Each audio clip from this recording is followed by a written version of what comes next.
ታስታውሳለህ? የመጀመሪያ ቀን እናንተ ሞል ላይ ስመጣ አጠገብ ያለውን ሱቅ ለመከራየት ነበር የመጣሁትና አንድ በጣም ስራ የሚፈልጉ ልጆች ነበሩና እነሱን ለማቋቋምና ወደ ቢዝነሱ እንዲገቡ ላደርጋቸው ስለፈለኩኝ ልጆቹን ይዤ ወደ እናንተ ሞል መጥቼ ሱቁን ለመከራየት ሳስብ የታችኛውን ወደድኩትና አንተ ጋር ያለውን ማለት ነው። ልከራይ መጣሁኝና ገና ስመጣ አስታውሳለሁ ነጭ ፖሎ ቲሸርት አድርገህ ጁስ ትሰራ ነበርና በጣም ገረመኝ። ኢንስፓየር ሆንኩኝ በጣም እና ጁስ እየሰራክ ሁለት ወንዶች ነበሩና ለነሱ ሰጥተክ እነሱ እየጠጡ አንተ ደግሞ አይ ቲንክ ሌላ ትዕዛዝ ኖሮብክ ይሁን አላወቅኩምና መቶ ማለት እየሰራክ ነበርና በጣም ገረመኝ። የሚገርም ቆመ ብዬ አየሁክና ማለት አፕሪሼት አደረኩኝ እንደዚህ ስለማትጠብቅ ስልህ በወጣትነህ አቋም ደስ ይላል።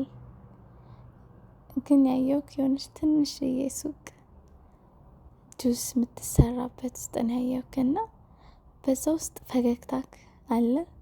ከዛ ደግሞ የሆነ የስራ ወዳድነት የሆነ በቃ ደስ የሚል ገጸ ባህሪ ያለክ ባላቅህም ማለቴ ነው። በጣም ነው የገረመኝ የምር እና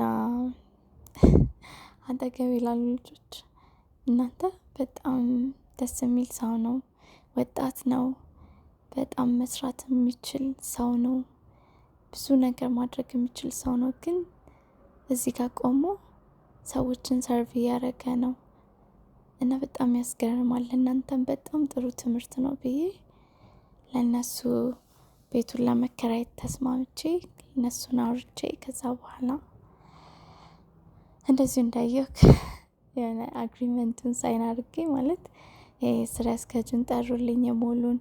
ከዛ በኋላ ፊርማ ፈረምኩኝ ወጣሁኝ ማለት ነው። የወጣው በጣም ነበር ያስገረመኝ። ያንተ ማለት በዛም ቦታ ላይ ተገኝተክ በጣም ንጹህ ነክ የሚገርምክ።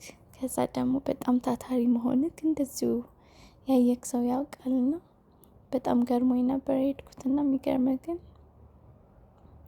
እነሱ ሱቁን አግሪመንት ከፈረምኩ በኋላ ለ15 ቀን ያህል አልመጣሁም ነበርና ከ15 ቀን በኋላ ስመጣ ግን እነሱ ኦልሬዲ ቢዝነሱን ጀምረውት ምናምን ገበያ ነበርና አንተ ጋር መጣሁና እባክህ ጁስ ትሰራልኛል አልኩ። እውነት ለመናገር በጣም እርቦኝ ነበረ። ከኦፊስ ነው የመጣሁት።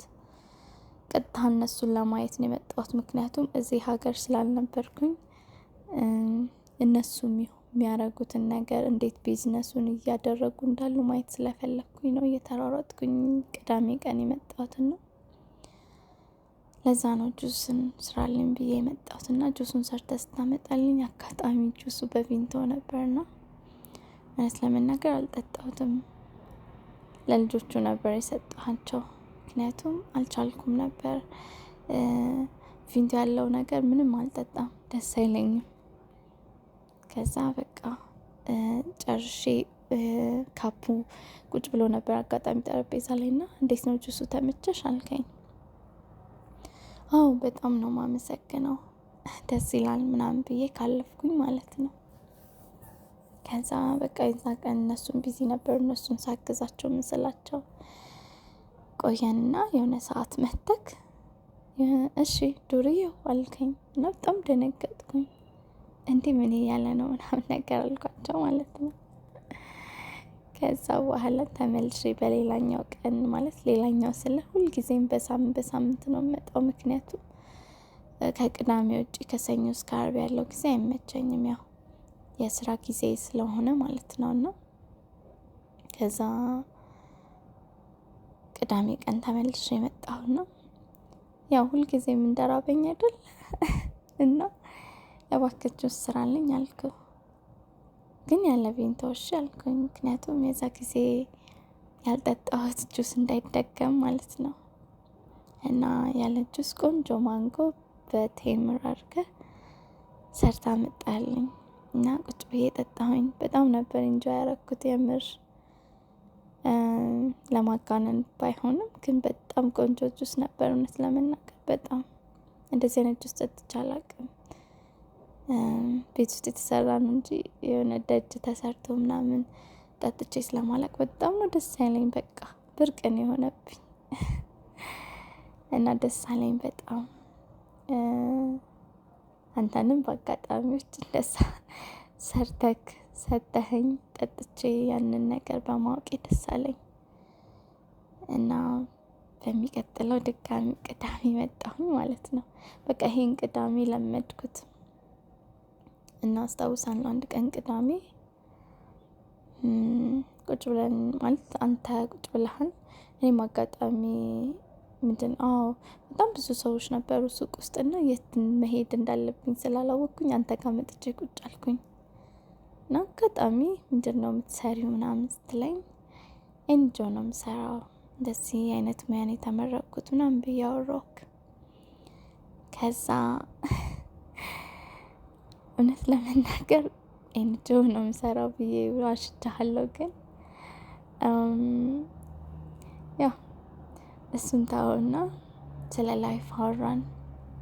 ከዛ ስለ አንተ ነገርከኝ። በጣም ማለት ላይፍ እንደደበረክ እናትን 8ኛ ክፍል ሆነክ እንዳጣክ እና ስለ ላይፍ ብዙም ደስ የሚል ነገር እንደሌለክ ነገርከኝና ስለ አሳዘንከኝ። ግን ምንም አስገራሚ ነገር እንደሌለ አሰብኩት እና ያንተን በጣም ውስጥክ የመረበሹን ነገር ሳይ አንድ ነገር ልነግርህ ወሰንኩኝ። እና የሰው ልጅ እኮ አንተ አሁን ጤነኛ ነህ አይደል አልኩህ። ትሰራለህ አይደል? አዎ። ታዲያ ምንድነው ማለት አውቃለሁ ፍቅር እንደጎደለክ አውቃለሁ። ግን የሆነ ነገር ላስተምር ስለፈለኩኝ ስለ አንድ ሰው ነገርኩ። አንድ ሰው ነበረና 9 መድኃኒት ነው የሚወስደው ብዬ ነገርኩ። እና 9ኙም መድኃኒት በጣም ዋጋ ያስከፍለው ነበር ያ ሰው። በፈጣሪ ብርታት ያዘቆሙ ይሄዳል። አንተ ግን ምንድን ያጣኸው ብዬ ጠየቅኩና ደነገጥክ በጣም። ልክ ነሽ አልከኝ። እኔ ምንም አላጣሁም አልሐምዱሊላህ አልከኝ። በጣም ደስ አለኝና ያው ማለት ትንሽ ማለት ይረባል ብዬ ባላስብ ትንሽ የነገርኩ ታሪክ ግን ቢያንስ እንኳን የሆነ ነገርን ያነቃል ብዬ ስላሰብኩኝ እሷን ብቻ ሼር አድርጌክ በጣም በቃ ቻው እሺ በጣም መሽቷልና እንውጣ ምናምን ብዬክ ቻው ልልክ ስል እባክሽ ስልክ ትሰጪኝ አልከኝ። ከዛ በጥርፊያ ነበር ስልኬን የነገርኩክና እንዳላስቀይም ብዬ ነው። ያ ስልኬን ነግሬ ካለፍኩኝ ማለት ነው። ከዛ በኋላ ቴክስት አረክልኝ ማታ ላይ ደህና ገባሽ አልከኝ። ያው ብዬ ጻፍኩልና አለፍኩኝ ማለት ነው። እንደ አጋጣሚ ከዛ ጊዜ በኋላ አላየሁክም፣ ምክንያቱም በጣም ቢዚ ነበርኩኝ እና ደግሞ ትሬኒንግ ስለነበረኝ ወደ ደብረ ዘይት ወጥቼ ነበር። እና ምን ላደርግ ማለት እንዴት እንደሆነ አላውቅም፣ ብቻ ግን ቴክስት አደረግልኛለህ ኢንጆይ የሚያደርግ ቴክስት ነውና ሚቲንግ ላይ ነኝ ምናምን ብዬክ ጁስ ልስራልሽ፣ ምን አይነት ጁስ ልስራልሽ ብለህ ፈን የሆነ ቴክስት ጻፍክልኝ። ቴክስት ስታደርግልኝ ብዙ አልመልስልም፣ ስደውልልኝም አልመልስም ነበርና በጣም ነው የተናደድክብኝ። ከዛ አንድ ቀን እሑድ ማታ ግን ከባድ የሆነ ነገር ፈጠርክብኝ።